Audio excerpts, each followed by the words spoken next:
Good morning, everybody. So I guess it's just me today after a whirlwind tour away. Actually, no, it was not a whirlwind tour.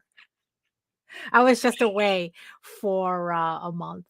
Uh, so uh, so now it's just getting back into the swing of things, and I'm running solo today because. Uh, Even though we decided when we were going to do the show once a week, we decided that Monday would be the best day to do it because all her like appointments and everything would always end up falling on a Sunday. Now that we're doing the show on Mondays, all her appointments, Nita's appointments are falling on Mondays. So, um, instead of making it a bad habit of skipping the shows, I decided, okay, let's do this by myself again. And let's all wish Nita good luck and see at their appointments today. So,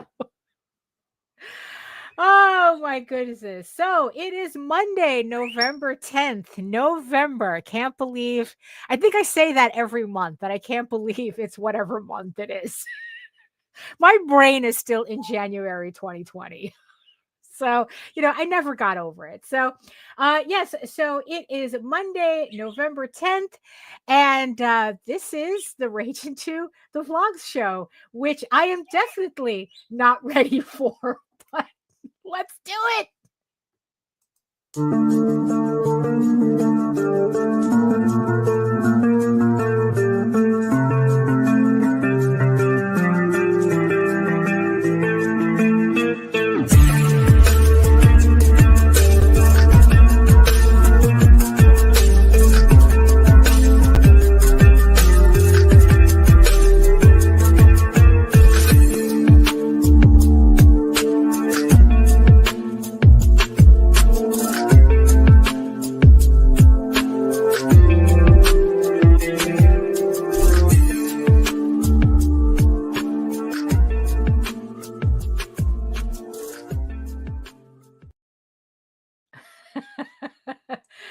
So hello everyone. Good morning. Good morning. This at least here it is a dreary Monday. But it's all good. Any day above ground is all good. So, oh my goodness. So, who is joining me today? Oh, hello, Joseph. Yes, good morning. Good morning. Hello, Michael. Hello. Yes, good morning. And we have Melissa also joining me, keeping me company in the chat. It's going to be, I don't know, I think a rather chill, quiet show today. Like I said, Nita is at an appointment with C, so they're not going to be able to make it today. So yeah. So let me, of course. It's been about like a month or so since I've been in a Streamyard, and they keep changing stuff every time I'm away. So let me find everything that I need here. Okay, good. So, welcome everybody to another edition of the Raging 2 the Vlogs show featuring the Raging 1. So it's just me today. And yes, I see you, my beautiful eyeball people watching us from regions beyond.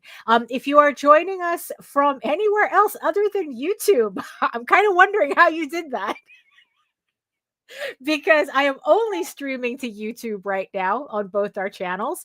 But while you're here, make sure you like, share, subscribe, and hit that notification bell so you get notified whenever our shows go live, whether from my channel or Nita's.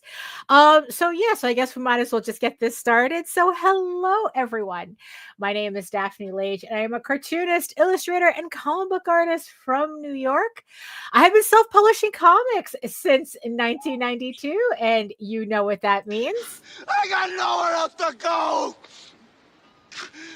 I got nowhere else to go!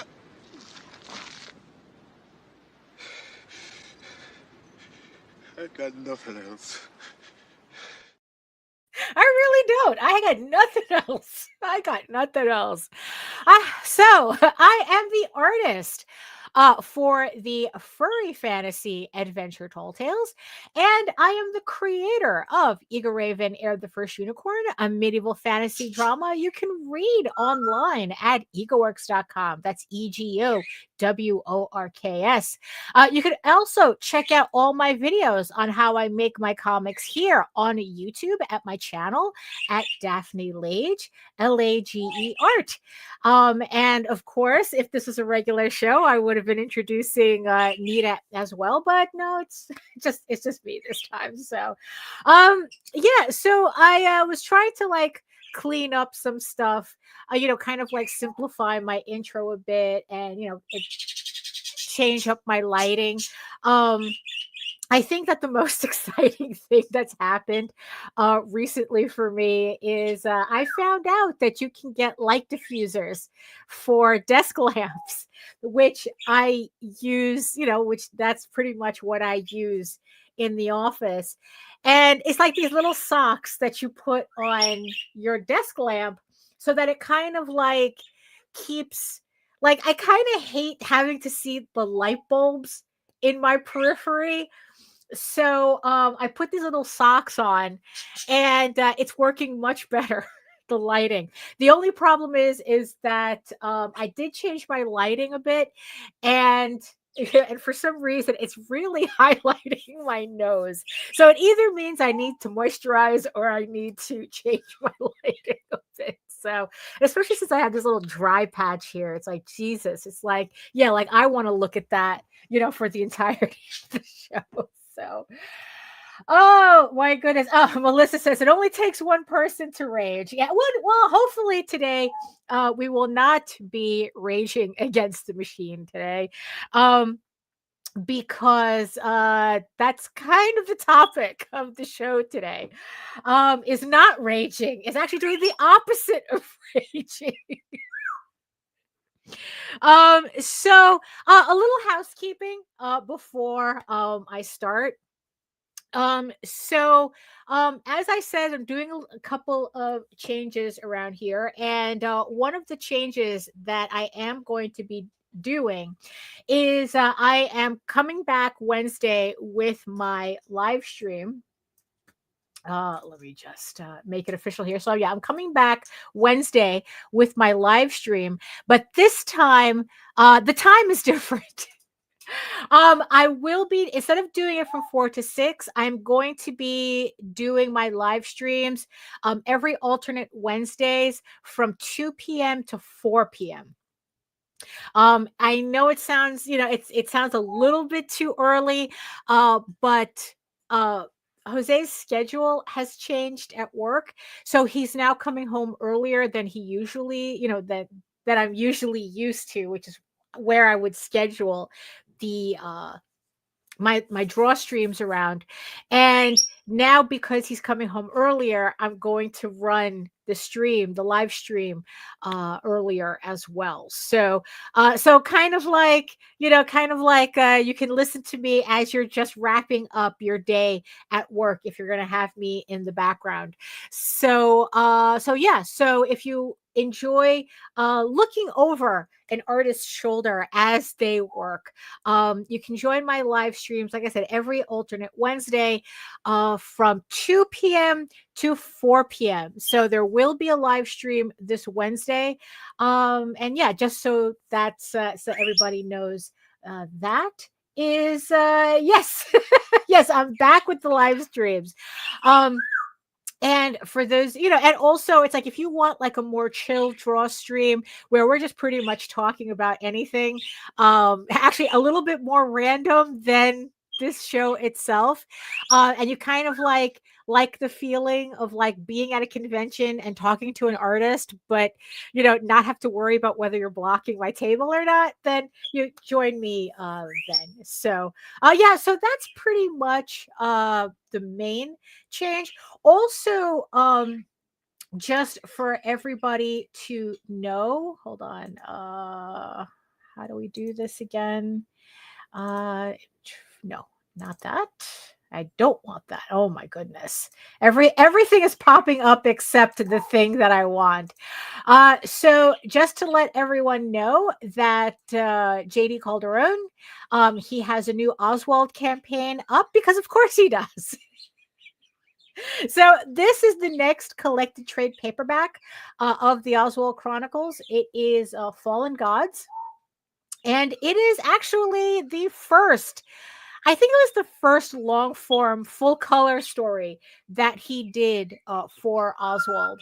And now we're finally collecting it in a trade paperback. It has 7 days to go. So thank you to the 45 people who have supported the campaign so far, raising $1,269. So you have 7 days to pick it up.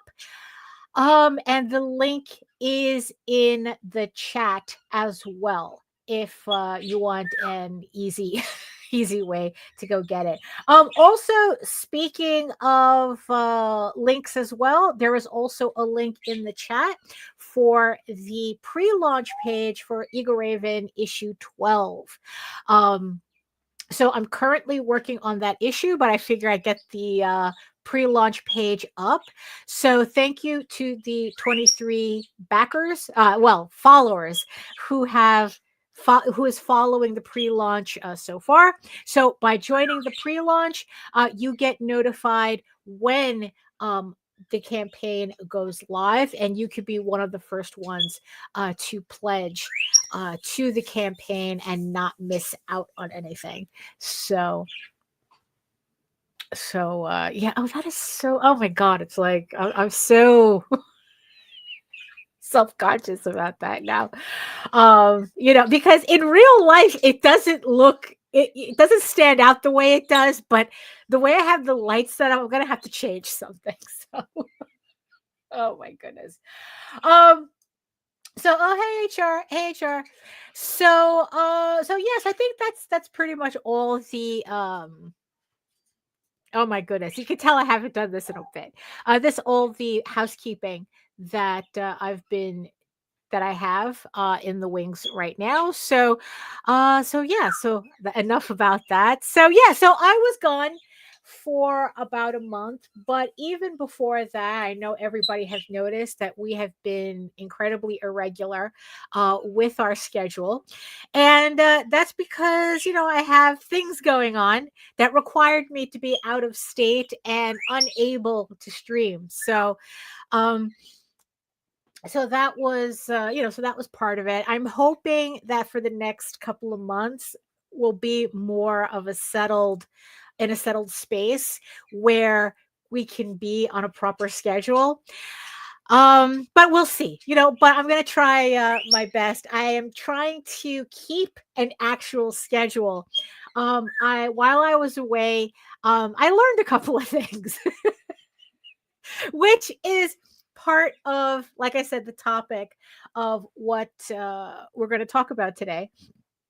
And the first time I went away to Florida, I was staying in Miami and helping my mother pack up her apartment because we're moving her back to New York, but certain things have to happen first until the finality of that happens. So pretty much I spent August and November packing up her apartment and getting everything out and dealing with the moving company and everything, putting her stuff into storage. I mean, it's like she's not sitting in an empty apartment. It's like she still has plenty of furniture to have a functional apartment. It's just the furniture she didn't want to bring back to New York. So it's working out. It worked out fine. But the last time when I was there in August, I realized that I had spent way too much time than a normal person, or maybe for me, maybe normal people are spending hours at a time, brain rotting on their phone. And and I didn't want a repeat of that. Even though I appreciated the rest that I had for that month in August, I didn't appreciate how I did it. because most of the time when I wasn't packing, I was literally rotting in bed, scrolling on my phone, just like looking at like reels that honestly, for the life of me, I couldn't, I couldn't tell you one reel that stood out for me. Um, so, so when I had to come back, when I realized I had to come back in November, um, well, actually, it was October. October. We are in November, right? So I'm a little off. So I was there in August, and I was in October. Um, and when I realized I had to come back in October, I didn't want to do that again. I do have a lot of work that I had to do, and I didn't want to waste my time another month just scrolling on my phone. So I did a couple of things in preparation this time for my October trip that I didn't do for my August trip. And the first thing that I did was I removed all social media from my phone except for Facebook Messenger and um, YouTube. So those are the only two things that I had. So if Nita needed to contact me through Messenger, which she usually does, I mean, she could text me directly, but I have Messenger just in case. But it's like unless so if Nita was contacting me through Messenger, I was able to contact her back. And the second, and then I kept YouTube because that's where pretty much that's my television. I don't really watch television. I watch, well, not that I don't really watch television. I don't watch television. Um, so I always, I'm more, excuse me, I'm more watching YouTube. So, so that was the only one that I decided to keep. Ooh. Yeah, you can tell that I haven't done this in a while because it's almost like it feels like I haven't gotten used to talking again. So, um, so the second thing that I did, this required a bit of an investment on my part, but it was in the end something that I have been looking at for years, but something had finally came out that I decided that, you know what, I'm going to finally take the plunge on this. So for the longest time, I had played around with the idea of getting an iPad because I don't have a laptop anymore, so I couldn't take my Wacom Cintiq with me. And and the thing is, though, and it's kind of like the amount of wires that is involved too. I really didn't want to take it with me anyway, because it would have required a setup that I really didn't want to have.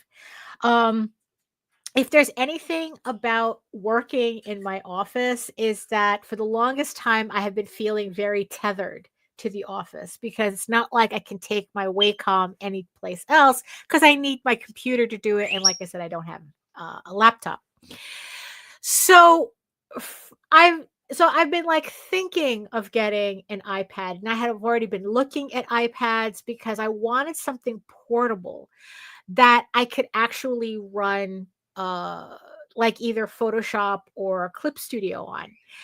Um the only thing that kept me from, well, actually there's a couple of reasons why that it took me a while to commit to something like that is because one, iPads are unnecessarily expensive. Um, and also I don't like Apple products. I really don't. I've pretty much was able to stay away from them as much as possible. There was a little bit in time where I did have one of the original MacBooks and but I never got to really liking working on any Apple products. Um I'm a PC girly, and that's what I'm going to stay. So, so that was the thing. Also, it's like I was reading up on Melissa says Android is the software of the people. Yes, yes, it is.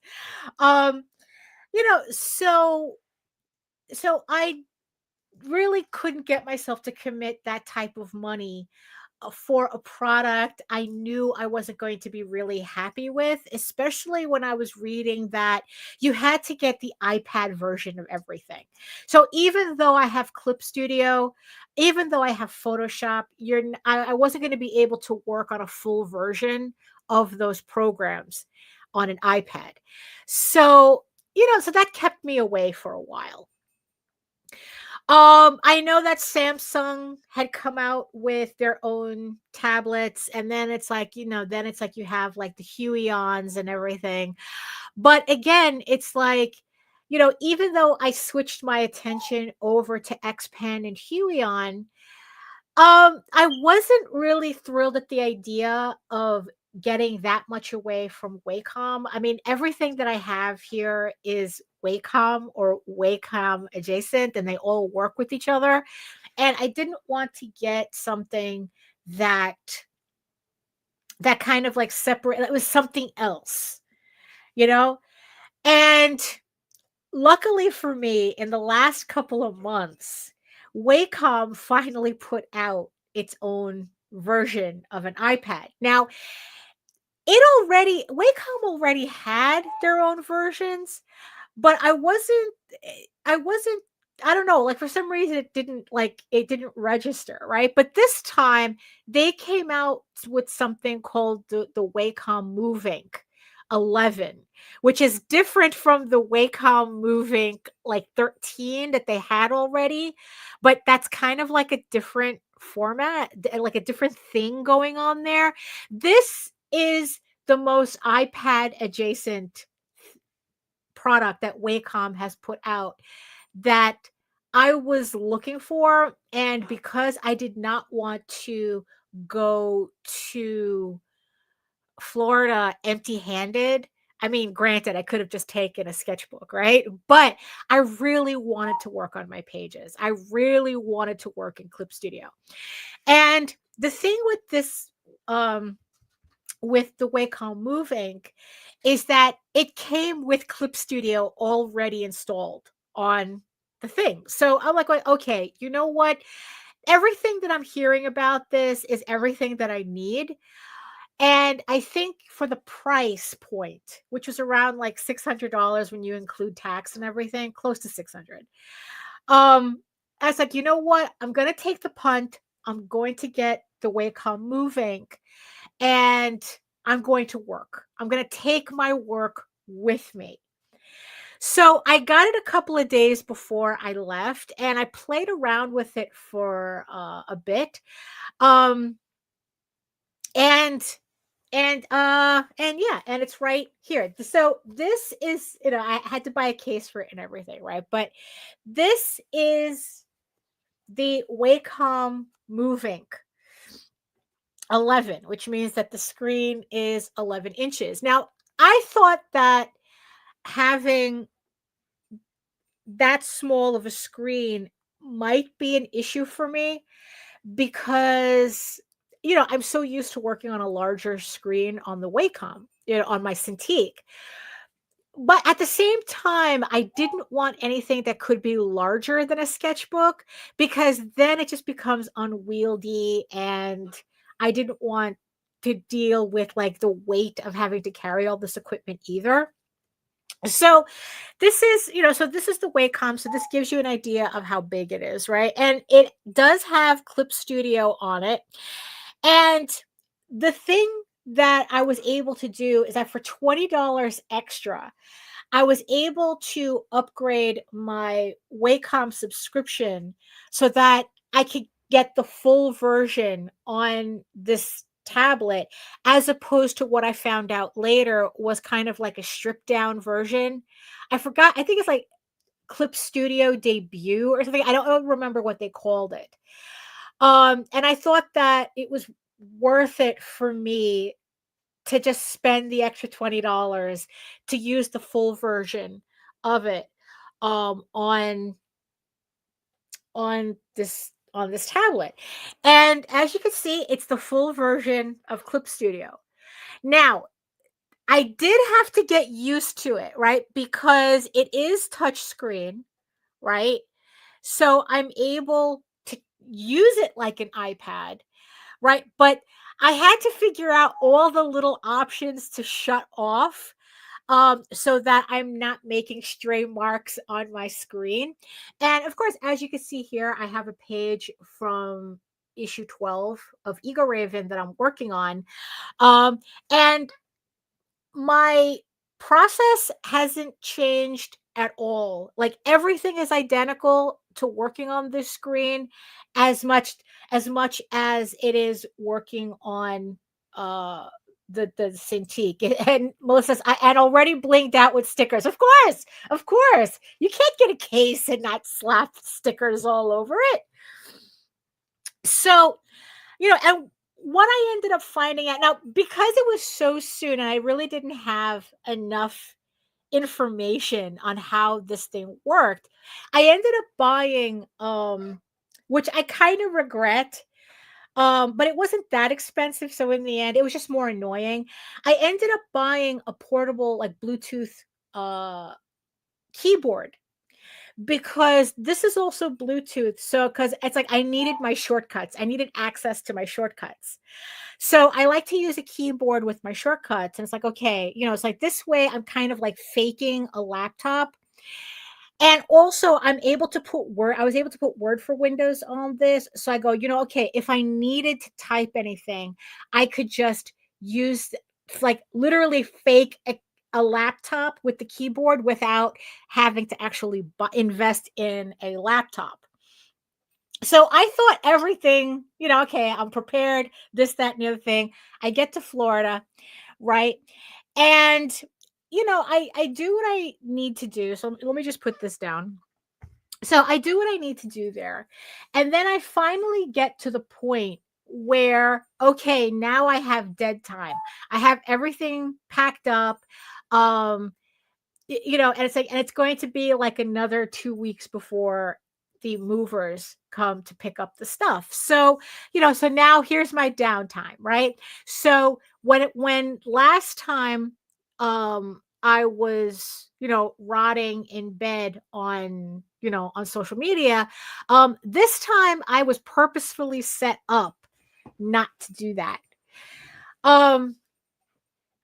And I have to admit, it was a very interesting experiment, not purposefully staying away from social media, right?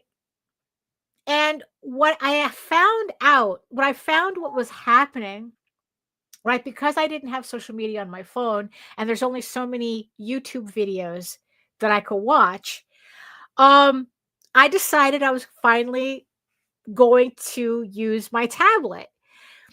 And I ended up playing around with it because, okay, there's nothing else for me to do. So let me like really get into figuring out the tablet. And what I found out about this tablet, the other option that it has, because it's a tablet, is that it has this little tab that brings up all the shortcut keys. So I realized that I never needed to get a keyboard. All my shortcut keys are right here for Clip Studio. And very quickly I figured out how to do how to pretty much work this without a keyboard and just using it as a tablet, which made it 100% portable. I didn't have to set it up anywhere. I didn't have to set up kind of like a desk area or anything. And I very, very quickly learned that I could ink in bed. That I could literally just lie in bed and instead of rotting on my phone, I could be just inking.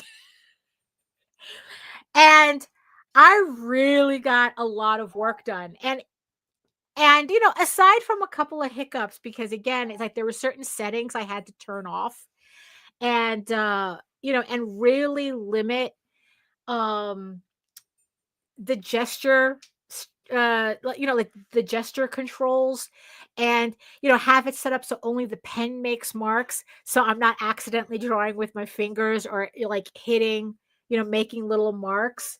Um, Melissa says, I have a Surface and I find it so tricky to use Clip Studio on it without the keyboard. There's some shortcuts on the side, but it's more trouble than it's worth. Yeah, I guess it depends on how you have it set up.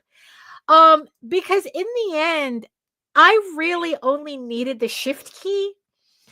And so once I have that clicked, I'm able to like say, like when I do my shading, instead of just like outlining an area and then only able to shade that area at a time with the shift key activated. Now the trick is that this bar has to stay open. With the shift key activated, I can outline all my shading on the entire panel and then just fill it in one shot, and then it's done, and then it's like my work is done. I don't have to like go back and forth. And I have all my other shortcuts up here as well.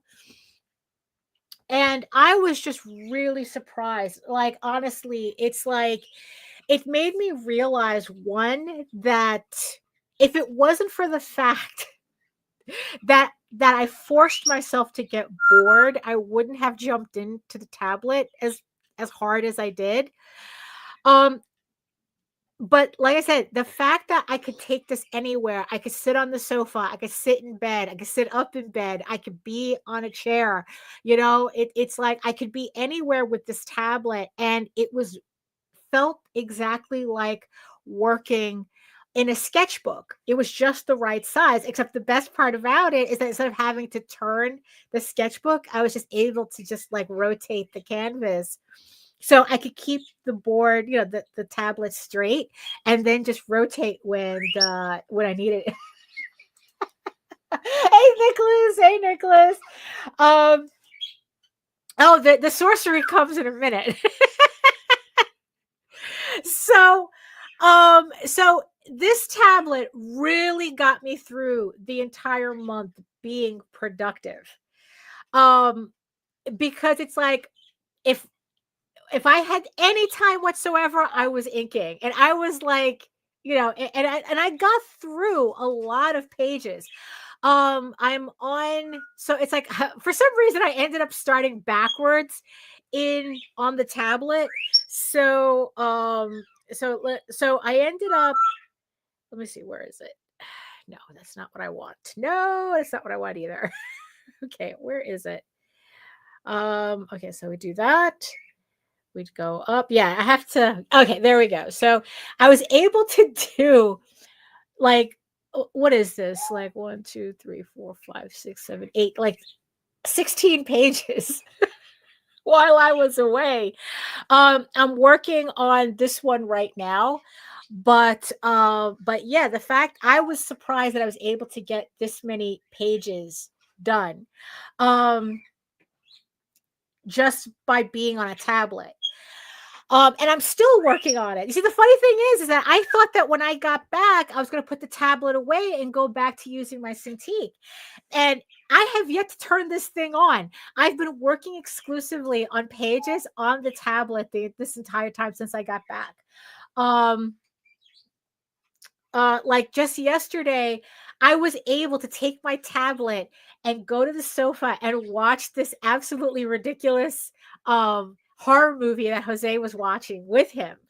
I was just on the sofa and I was able to work and kind of like listen to this, half watch, half listen to the show. Oh, so Nicholas, because you came in late, this is the Wacom Move Ink 11 with a full version of Clip Studio Paint on it.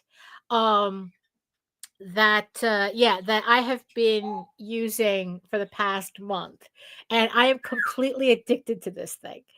So yeah, so the fact that I was able to go everywhere in the house, I've already worked in bed with this. I'm sitting on the sofa working on my pages. And also what I liked is just being able to like not be on my computer, because even though, I have YouTube on this, it's like there's the way it's set up, there's nothing there to really make me go, "Oh, let me play, let me do something else at the same time." It's very, very dedicated. It's like I'm on this thing, and it's only in Clip Studio Paint that I work in. It's like I don't really open anything else. And then the best thing about it is that because it's connected to my Google account, when I finish a page, all I have to do is um,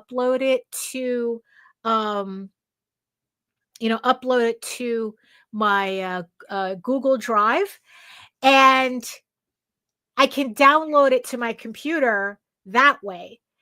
So, it's really, really convenient. I think, look, it's like on the way back, I was working at the airport waiting for my flight, right? I was working on these pages, and then I lucked out and had an entire row to myself on the airplane.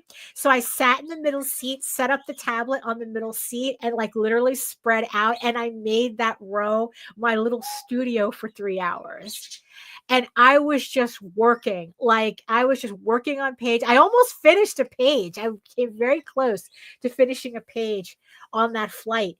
I mean, and it was just like really mind blowing, and it's like, yeah, and it's like it was just like, wow, you know what? I would trade the entirety of social media for this any day. Um, so I was just, yeah, so it's the wake up. This is none of this is sponsored, by the way, although I wish, right?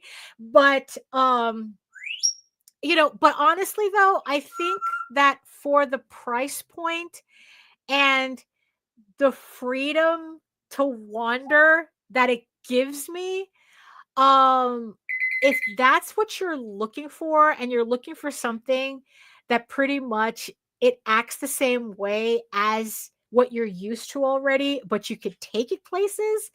Look, I'm actually looking forward to jury duty so that I could take this with me. you that's how convenient this is, and it's super light, so yeah, so if you're looking for something like something that's like an iPad but not an iPad, and it's just uh a dedicated graphics tablet, Wacom, highly recommend Wacom Moving 11. um it's runs around like 500 something. Like I said, it came out to like closer to 6 once you add all the taxes and things. Um, but I think it's really worth the money. I mean, like I said, I have yet to work. Unfortunately, I couldn't get my Cintiq to act the same way as the tablet, because I was really looking forward to like having a larger version of what I had on the tablet.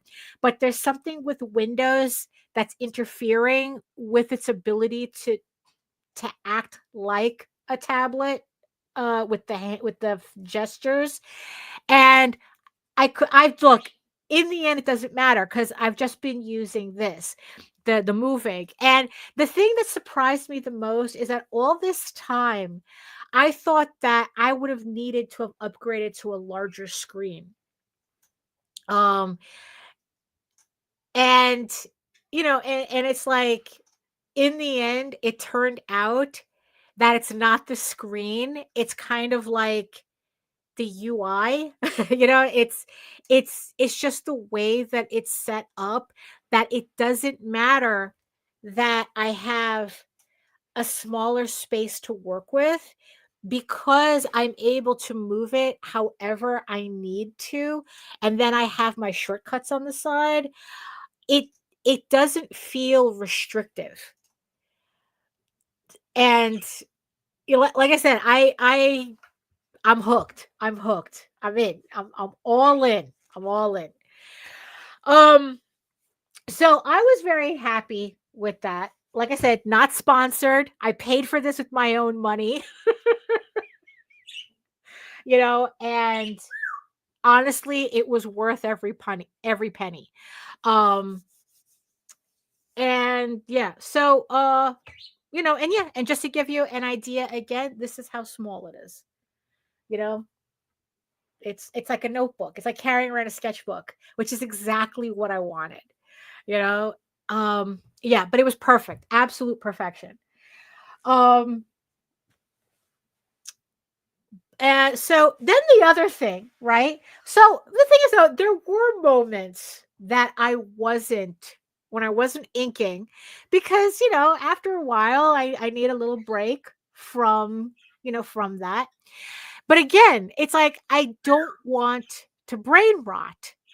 So, so I just started like, I don't know, just started like thinking. So of course it's like you end up, if you're not on social media and you're not working, you're just lying in bed and you're just thinking, right? So that's also the other thing, right? So this was also the other thing that surprised me too. I think Nicholas, you'll appreciate this part, right?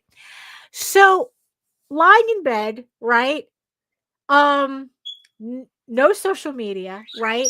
So just allowing my brain to wander, which sometimes is not really a good thing, but a strange thing happened. Um, so everybody in the chat or everybody watching or listening, you have your book, you have your comic, or whatever it is that you're working on, right? And I know that sometimes, in hindsight, right, you're looking at the things that you did, right? The stories that you wrote. And in hindsight, you're thinking about, if I had a chance to do that again, I would change a couple of things, right? And, and I've had that thought pop up. But because I was always so distracted by other things, I was never able to really indulge that idea. Like I had like a couple of things that, like to this day still kind of bothers me in terms of storytelling with Ego Raven. But I go, past is past, it's done, it's in the comic, it's done, this, that, and the other thing, right? But, I'm lying in bed and it's like, well, you're still working on the novelization. You know that, right? And I'm saying, yes, right? And I'm like going, this is the opportunity you have to be able to plug up not necessarily plot holes, but, little things in the story that, like I said, if I could have done it again, I would have done it differently, right? I'm pretty sure I'm not the only one who feels this way about their work, right? I mean, everybody has a variation of I could have done that better, right? Except this was the opportunity for me to actually do it better because Ego Raven the comic is finished. But like I said, I have Ego Raven the novelization that I'm still in the process of working on. And so this was so my brain was like going, here it is. Here's the opportunity that you've been waiting for. You're lying down, right? You're not doing anything. So we might as well think about this stuff. And that's what happened. And I started going through like there's a couple of particular things, right? That in the Ego Raven story, if you'll all allow me a little indulgence of lore here, right? So for those of you who have read the first, I think the first issue of the comic, right? We introduce the Rakans, which is, oh, hey, Lou, hey, which is the kind of like the velociraptor dragons that serve as the guards for the dragon lords, who are the Rikashans, right? They're the more humanoid dragons that we see later on in that issue. Yeah, there we go. Yes, lore drop. We love the lores. And in that first issue, I had made the decision that these animals, that essentially that's what they were, that these animals were going to be able to speak. And they do, and that's how Eagle Raven gets into her first scrap with these Rakans, which is the raptors, right? And heavily influenced by Jurassic Park, by the way, the original. Yes. So you know, so I have them threatening her verbally, and then and then chaos ensues, that whole thing, right? And then I never go back to that again. In the entire 16 issues, there is never enough. I never put in another Rakan that speaks again. Right? It's kind of like, what happened here, right? And also when you guys read the comic, it's something for you guys to look, to keep an eye out for. So, so that had been bothering me for a while, and even going back into the comic, I couldn't figure out another way of having the Rakans continue to speak. And not only that, not only did I not have a way, but I did not have a reason either. That it's like I had wanted them, that in the end, it's like I had made the decision that they were more animalistic than I kind of let on in that first issue. So it's like, okay, so I'm lying in bed, right? And I'm hyper fixated on this now, and I'm like, okay, how do I fix this? Okay, it's in the comic, right? But how do I fix it in the novelization? So it's like, because maybe it's a detail in the comic that most people are going to gloss over and not really think about, right? Maybe, I don't know, right? But it bothers me. But in the novelization, what could I put in the novelization that would explain why Rillian has raptors that speak, but nobody else does, right? So, and again, it never happens again. So even in the novel, it's like, I have no reason for this to happen. I have no reason to show this off. So what I did was I started on my phone, which is another reason why I didn't need the keyboard to, the portable keyboard, because I went into my notes app on my phone and I just started writing out notes to myself as to what could be plausible that I could put in the novelization explaining this, right? So this is pretty much what I came up with. So this is pretty much what I came up with for this. So this is going to happen around that same time where the Rakans attack Eagle Raven. She ends up, it's like he calls them off, and and so I'm going to make a reference to Rillian making a reference to the the dragons talking. I would say, Nicholas says, that's my Google Docs process. Yeah, it's like, it only took me a while to figure it out, right? So this is the reason that I came up with. And part of that reason, you can thank this guy over here. So this guy, the parrot in the corner that's making all these noises, say hello, Einstein.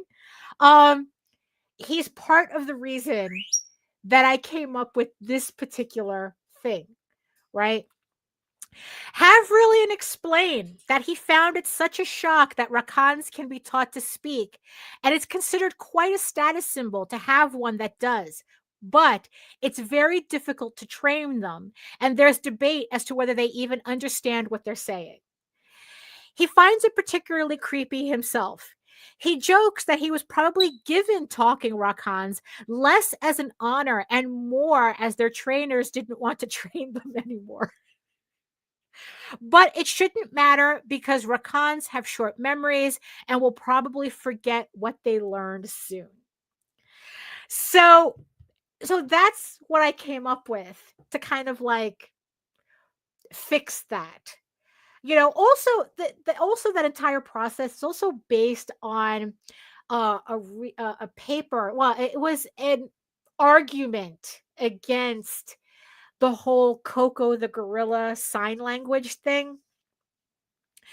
Where it was an article, it was also based on this article that was positing that every opportunity, that every attempt that humans have made to teach gorillas and chimpanzees sign language has actually been a failure.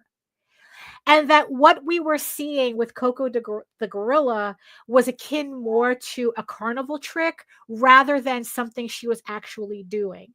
Because out of all the research, only one researcher did the translations. It's not like you could get somebody who knew sign language to come in and actually speak to Coco. Everything was coming through this one woman. So they're positing that whatever Coco was speaking was actually projection on the part of this woman, this trainer, rather than Coco actually speaking in sign language. And there was a similar study done with chimpanzees, and what they had found, right, is that except they were training this chimpanzee to speak sign language, right? But the chimpanzee had access to its troop, so to its family unit, right?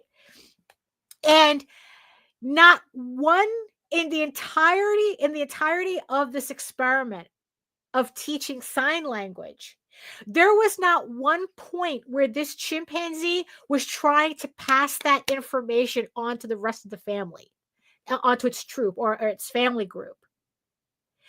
It only kept that information between themselves and the scientists training them to speak sign language.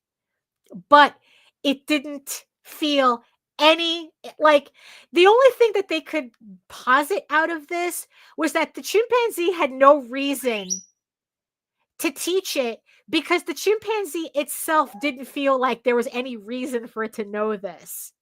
That it was just performing it was just doing tricks for the researchers, but I guess it didn't feel like that there was enough of a value to it for it to pass that information on. So it was kind of like that was like all this information was kind of flooding my brain just to plug this one story hole. And and it was just, and it kept happening. Because the other thing that popped up that was another thing that was bothering me too, right, about the story is that I always felt like I made Lilith, who is Eager Raven's stepmother, too much of a stepmother archetype. Where it, too much of the evil stepmother trope. And I didn't feel like I gave her enough of motivation, you know? And this was also something that had been bothering me for a while. And also, particularly since I did mention that Lilith isn't the only unicorn who feels this way. That there were supposed to be other unicorns. I imply that there are other unicorns that felt the same way as Lilith did. About Eagle Raven, about Alaric had taken, pretty much a human woman for himself, even though she got turned into a unicorn. And, it's like, yeah, rabbit holes like this are amazing. No, really, I went deep in this one. So, I wanted, so it's like, okay. It's like, so it's like, how do I fix this part, right? How to make Lilith less of a caricature, right? And more of just a really, really angry unicorn with I don't know, like very misguided ideals, right? Because in the end, that's what it was, right? So I go, you know what? What if I had made, I mean, because in the end, Lilith and Rillian, they get together to betray Edenron, essentially the whole of Edenron, to bring the dragons in, because they technically have the same goal. What is it that, what is the same goal that they had, right? That caused Lilith and Rillian to get together and go, okay, we're going to plan this. We're pretty much going to destroy what we have here, right? For the benefit of what we're trying to do, right?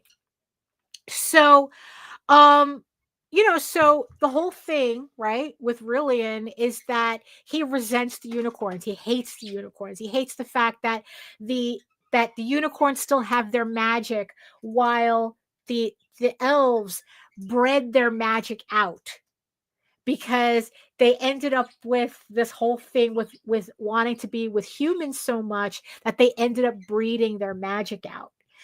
Well, they still have magic, but not the way the unicorns do. And because of it, they depend on the unicorns to be able to survive in this world that they're in. So Rillian has that resentment over that, that it's like that his people should be their own people, essentially, right? And what if what if Lilith felt the same way, but it was with the unicorns, that it's like, why are we stuck with you assholes? Why is it that we are the embodiment of magic, but we're stuck here babysitting you guys? You guys didn't even have the respect to keep your magic, and because of that, we have to take care of you. And I kind of like imagined, like, okay, what if that's like this whole like make unicorns great again type of thing? That what if she had this kind of thing? And in the end, Eagle Raven represents what neither of them want. They don't want a joining of their two people, even though Eagle Raven's half human. It's, she's raised by elves. It's, she's still considered a connection. And Eagle Raven represents what neither of them want. Although for Rillian, Eagle Raven serves as a means to an end. He still needs her, but Lilith could be like, I'm washing my hands of I want to wash my hands of all of you, right? So, so pretty much I came up with that. Lilith leads a small group of unicorns who want to separate themselves from the elves, just like Rillian wants to separate from the unicorns. Both factions see Eagle Raven as a tether to the other and want to return to a more pure existence without the responsibility of taking care of each other. How do they wear their little red hats, right?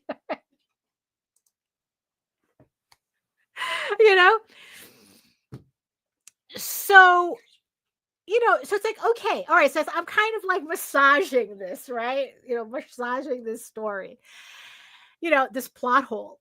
And it's like, okay, but I mean, there's still a lot missing. Okay, it's like, okay, I can kind of, like put in Lilith's motivation somewhere. I think, probably, I could probably like put it in somewhere. Like the tower scene, she kind of like explain. I think that's issue 10. Like she kind of no, 10 is 11, issue 11. Like you kind of get a sense of what it is that, you know, her actual motivation, but like I just have to find actual spaces in the book where I can kind of fit that in more.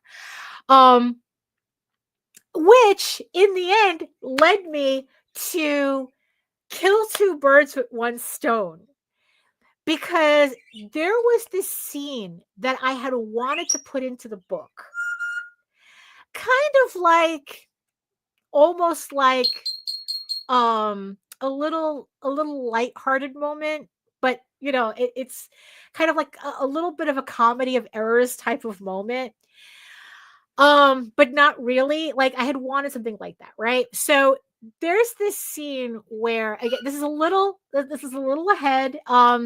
If you've read the last issue, you kind of already know that everyone's reached Edenron. They found the camp with the elves and the unicorns, that they're getting together to, kind of like, they're kind of like a little rebel faction, and they're hunting down dragons, you know, uh, in preparation to try to find their opportunity to seize the castle back. Right. So in the last issue, they're in this camp. So in the novelization, I wanted a scene where it's kind of, well, again, this is where my head's going. I wanted a scene where it's Daniel, Johar, Morgan, and Desmond. They need to take a bath. I wanted to put in a bath scene. So they go to this pool, like a spring or something, right?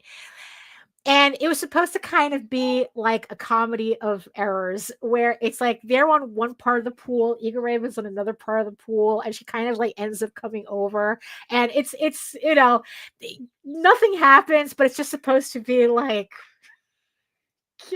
what's going on. It's just supposed to be like a little lighthearted moment.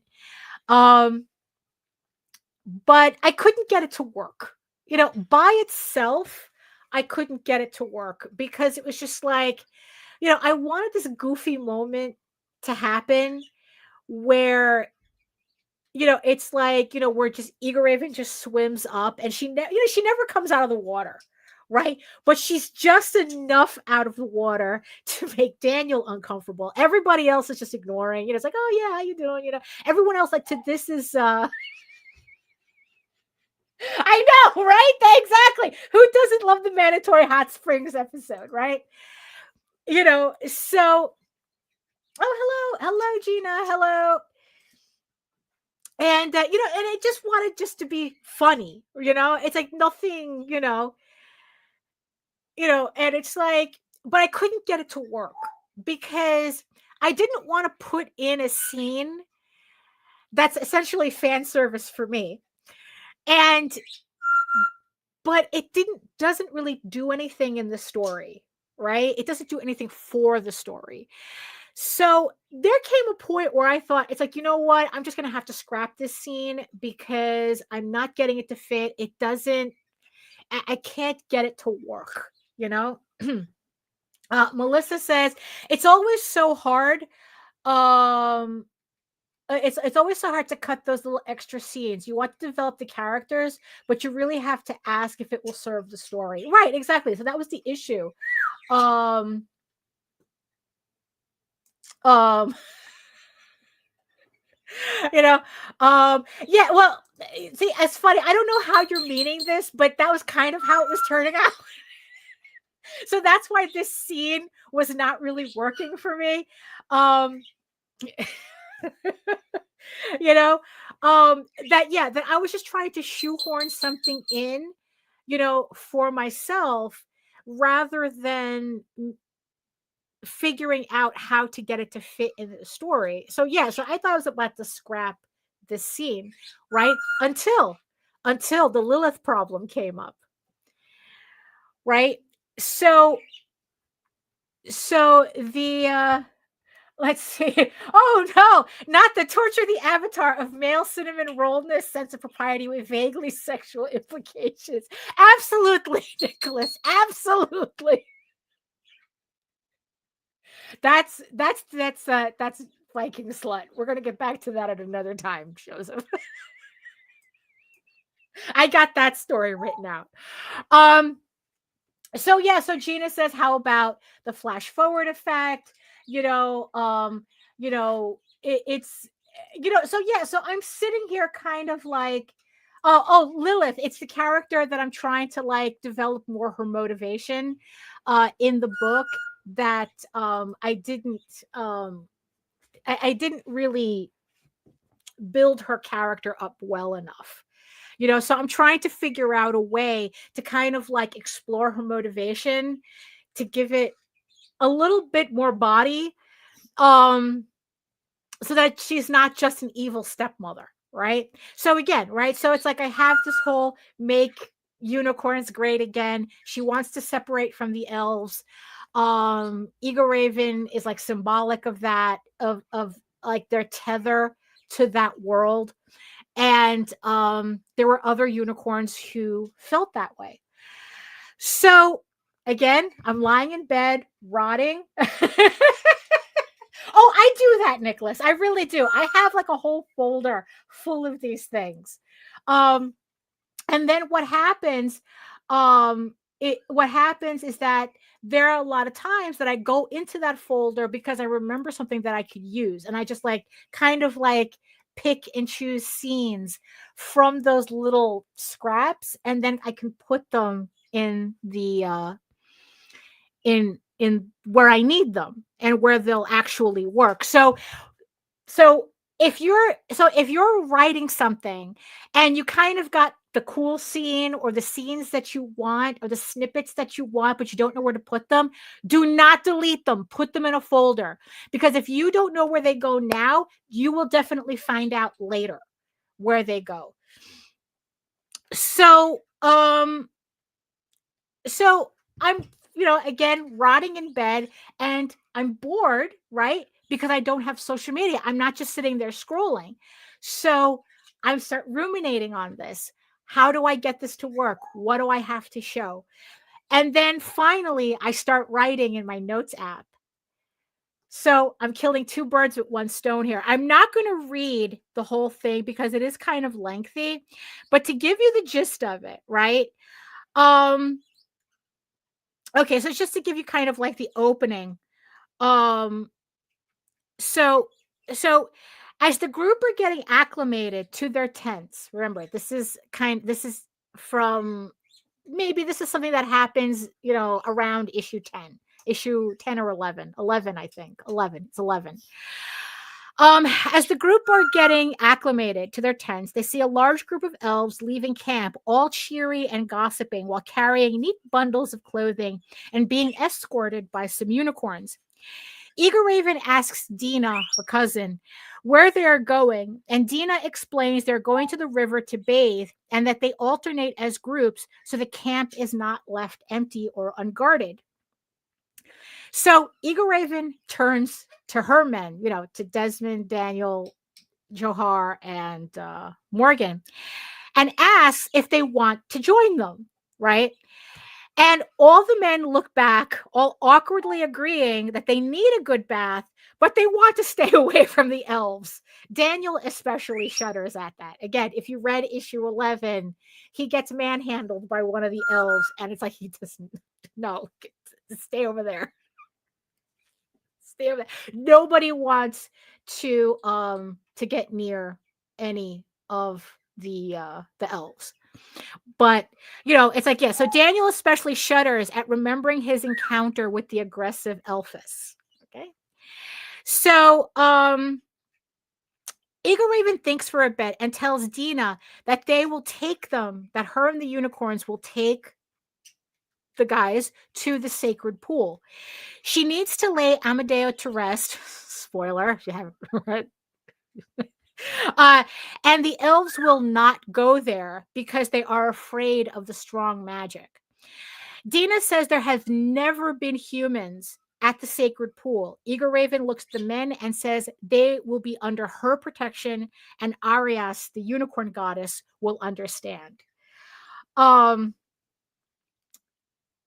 then it's like, it just kind of like, actually, you know what? Let me just read a little bit more. As they're going to the pool, the men notice how their talismans are tingling. Remember that the talismans are made out of part of Amadeo's horn, so they're all connected. Stronger than before, with Desmond especially feeling it. The closer they get, the more the unicorns join them, or closer to the pool. Until they reach an overhang revealing the sacred pool, which is several pools connected to a main pool with a waterfall. You can kind of imagine it. It's very, it's a pool, right? The men are amazed at how magical the place looks, which is saying a lot. It's a very, very specific place, right? So then I had to come up with this thing. Eager Raven says it's called Arias's womb, as it is considered the birthplace of all unicorns and the center of their magic.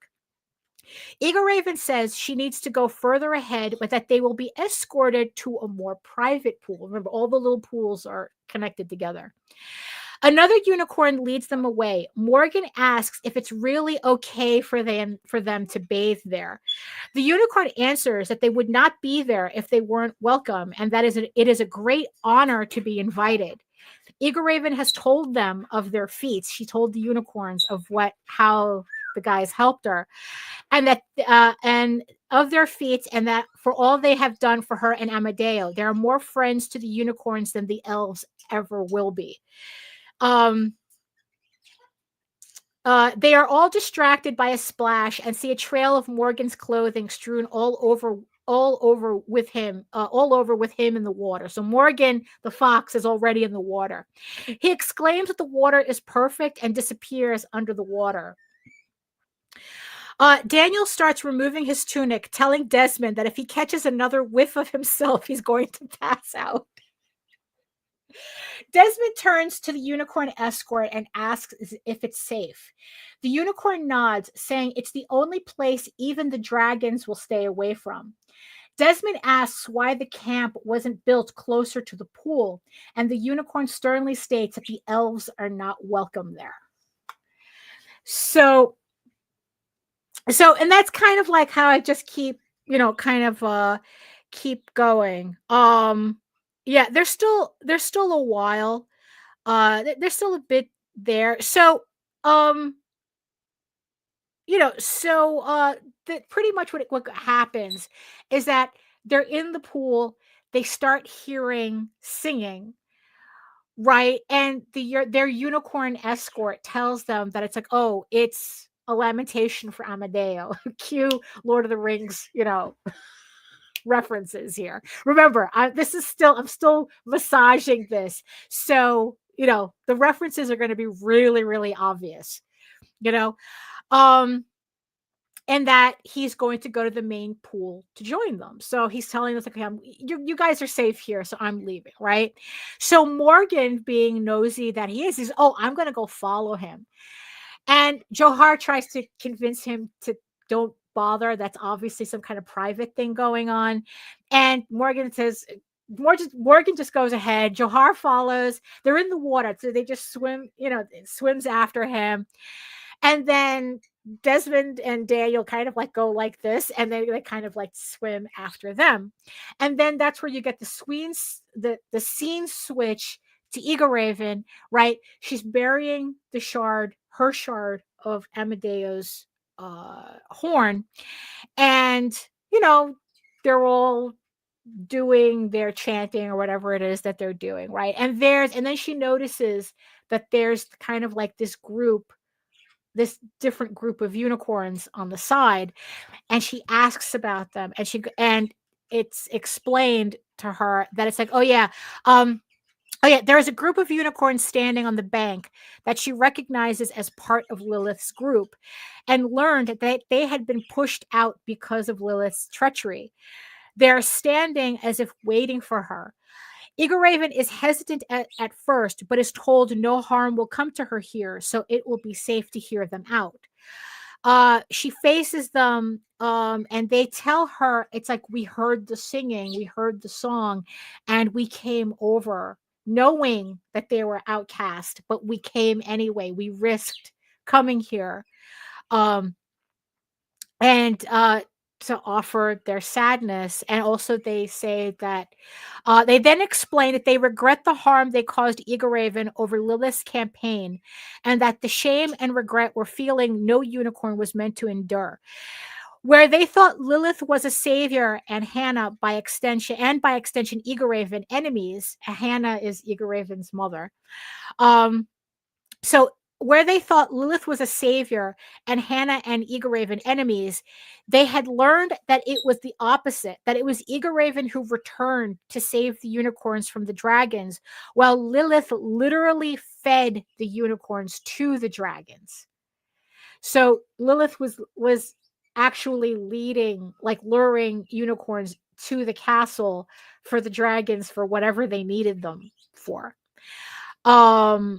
Until the point that she herself disappeared.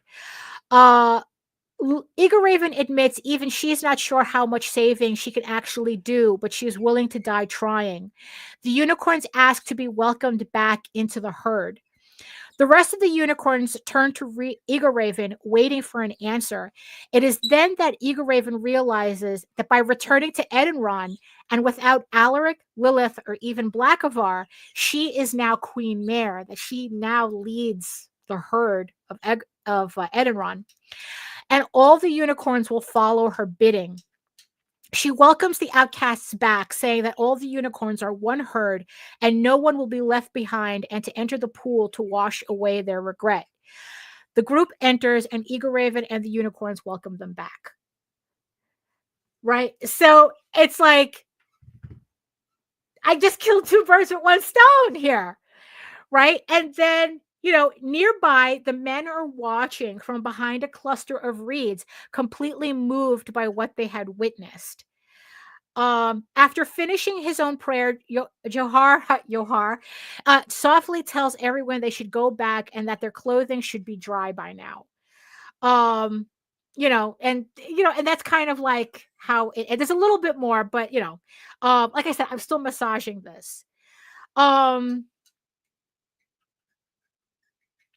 It's like everyone silently turns back following. Desmond says Desmond says that of all the magic that he has ever witnessed, because Desmond is a sorcerer, that was the most beautiful thing he has ever seen. Daniel nods while saying, yes, she is. Because I'm a dork. So that's the scene. So I was able to like massage these two problems together, and I think I came with a scene that actually makes sense in the story now. So now it's just going to find the right place to put this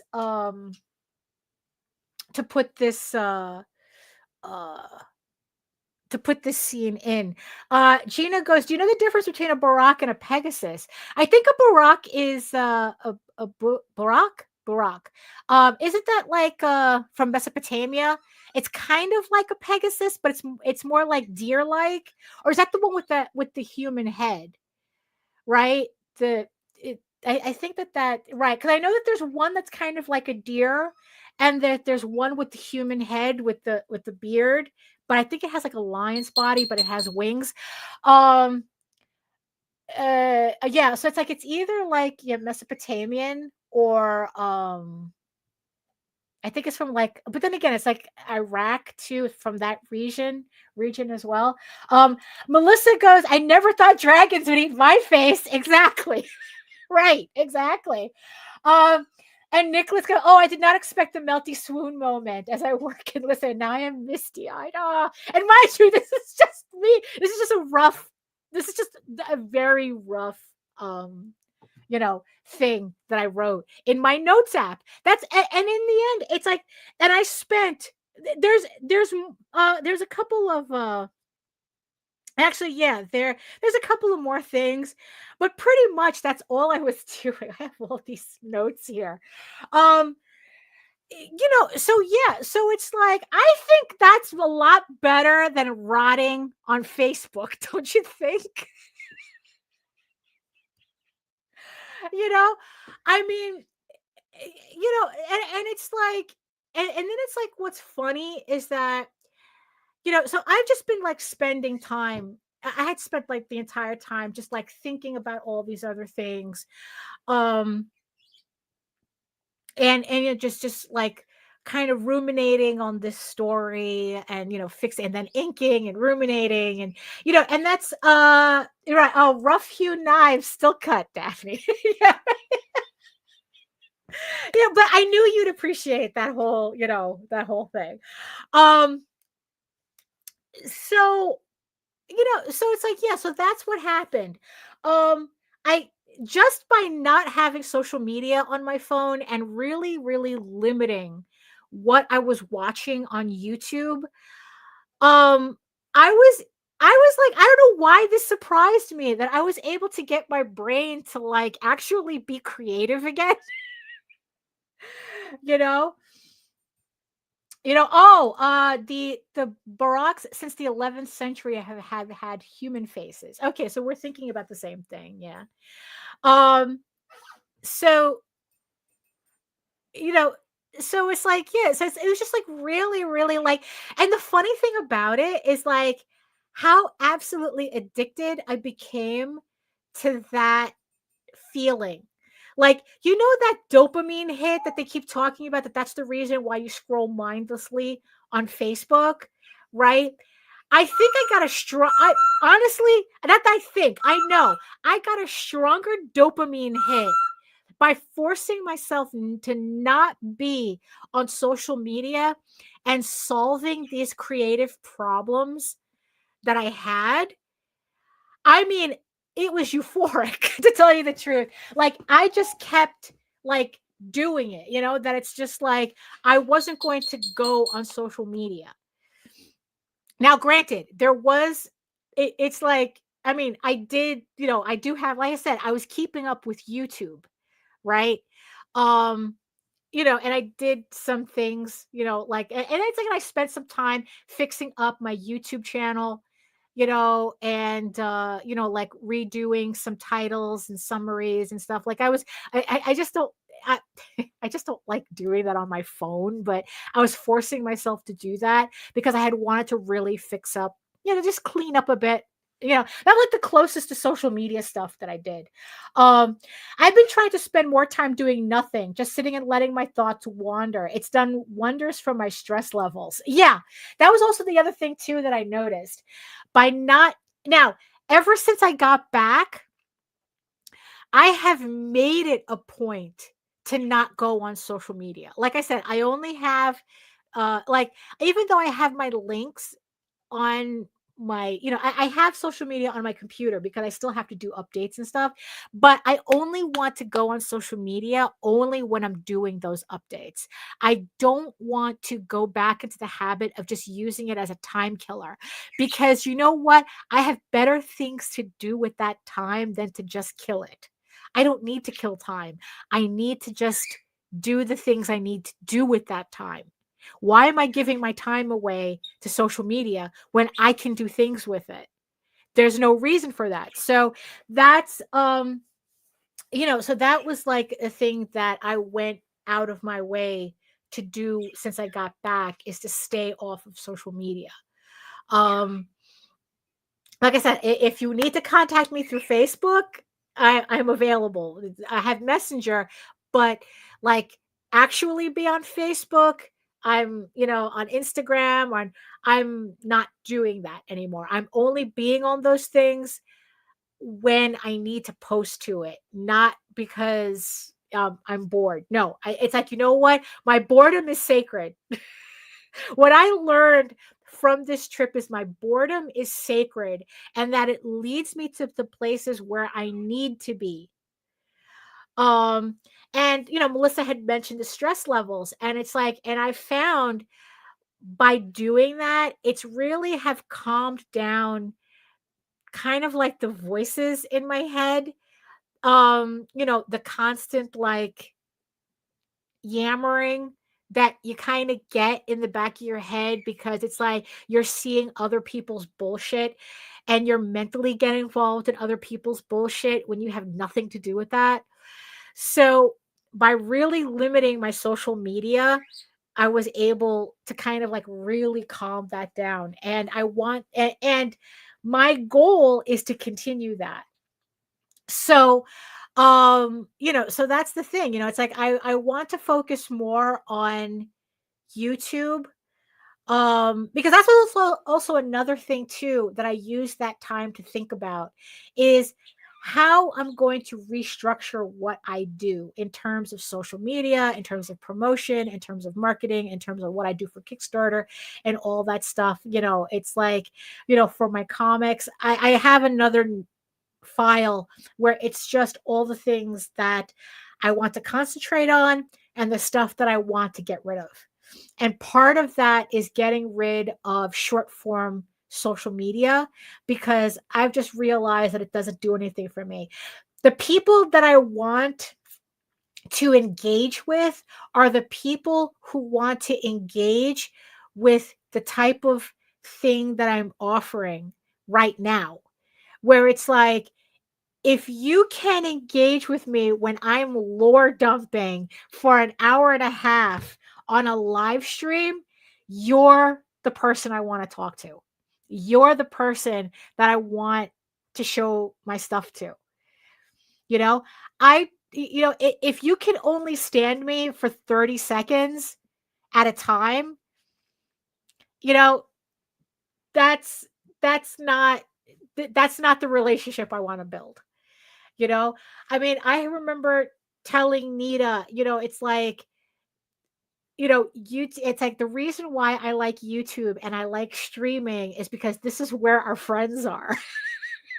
And just by looking at the chat, that's exactly I mean, it's like, yeah, it's like, all my beautiful eyeball people, all my chat people, you're all my friends. We're all hanging out, right? And this is what I like doing, you know? Um, Facebook, Lou says Facebook is not worth anyone's time with their 5-day delay on notifications. I know it's ridiculous, right? And it's like, and I'm tired of catering to, tired of catering to that, and it's like, and I want to hang out with the people I want to hang out with, you know, and, Facebook serves as a nice reminder to people, but if you want, if I want to hang out, if we want to spend quality time together, it's going to be here on YouTube. So, and what an hour and a half of lore dump. Love an in-depth dive into writing and comics. Right. That's, and you see, and that's the thing too, right? Is that if you're here with me for an hour and a half, it means you're into what I'm doing. And and it's like, yeah, let's hang out. It's like I want to show you my stuff. It's like I want to share this. It's like, yeah, I know that I say that I do. I do my books, I do my comics for myself, but the ultimate goal is to share it. I want to share it. That's where it's like, yeah, I could do, like, yeah, I could do it for myself, but I get off on sharing. Maybe I should rephrase that. I get my dopamine hit by sharing it.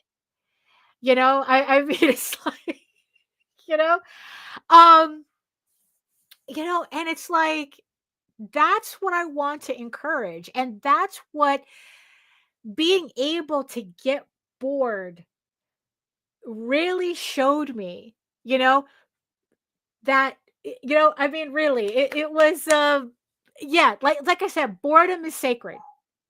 Your boredom is sacred. Don't give it away to social media when there's so much you can do by being bored. that actually means something.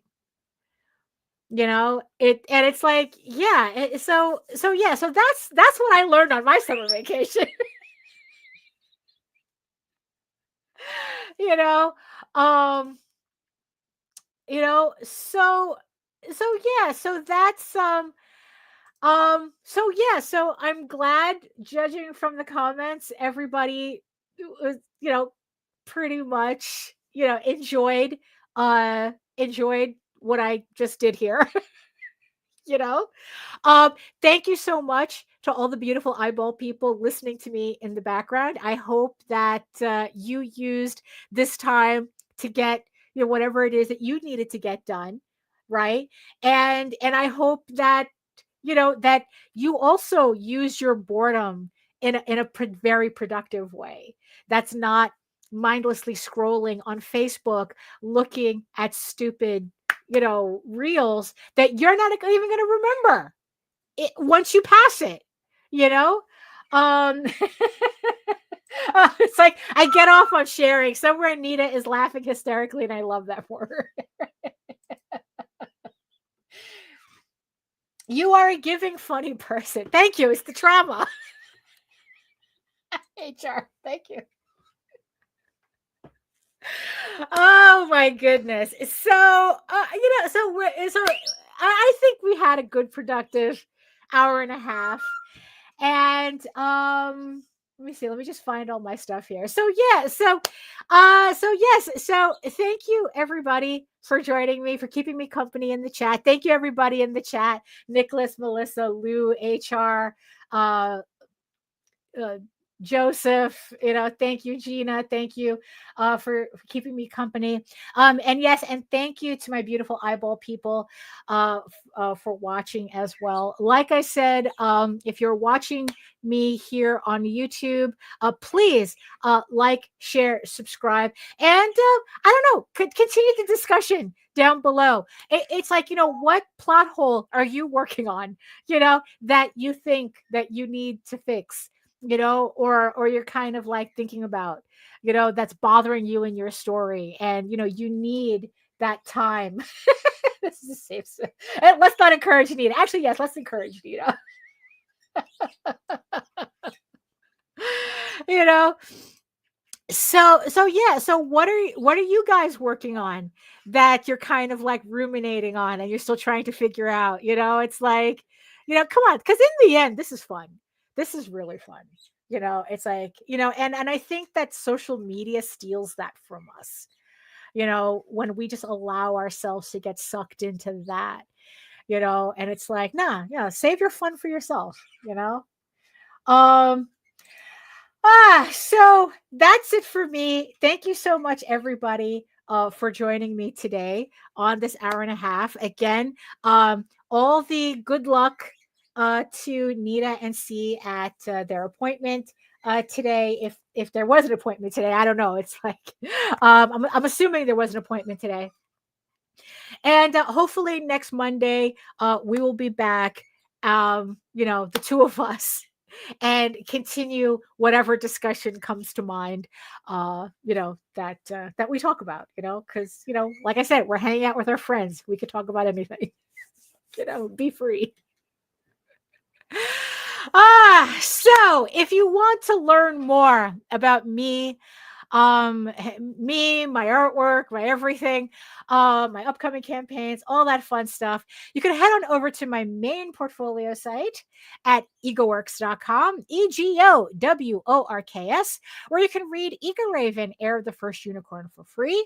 But if you prefer your fantasy to be more of a Lord of the Rings fantasy furry adventure, you can follow the link over to Tall Tales. That's TAILS online.com, and read the archive there. As you can see, I have put QR codes on the screen for everybody watching this on their TV, or you're just watching it in the background and you just want to click that QR code to go directly to the websites, so you can check out the comic archives there.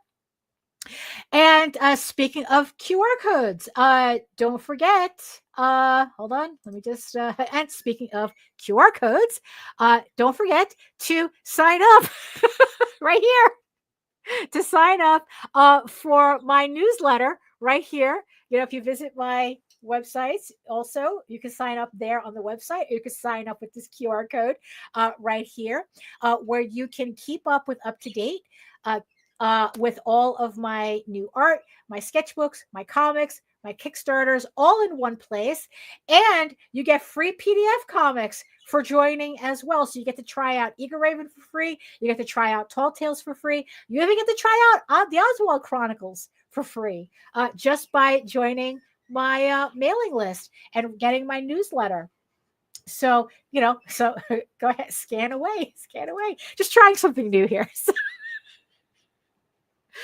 Oh my goodness. So thank you so much again. Again, we'll see you on Monday. And in the words of the ancients, eat your food, moisturize, mind your business, and do the work. Because when you actually do the work, you never have to fake any of your accomplishments. Thank you so much again, and we'll see you next time. Are you not entertained? Are you not entertained? Is this not why you are here?